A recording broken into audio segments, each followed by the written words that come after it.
पुणे जिल्ह्याच्या ग्रामीण भागाला पावसाचा तडाखा बसलाय। पुणे पानशेत मार्गावरील वरदाडे इथील पर्यायी पूल आणि रस्ता अतिवृष्टीमुळे आलेल्या पुरात वाहून गेल्यानं राजगड हवेली आणि मुळशी तालुक्यातील अनेक गावांचा संपर्क तुटलाय।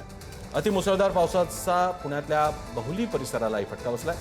वारजे बहुली मुठा राज्यमार्गावरील बहुली इथल्या ओढ्यावरील पुलाचं काम सुरू असताना तयार करण्यात आलेला पर्यायी रस्ता पावसाच्या पाण्यानं वाहून गेला। तामिणी घाटाजवळ दरड कोसळल्याची घटना घडली असून दरड कोसळल्यानं 2 घरं मातीखाली गाडली गेली।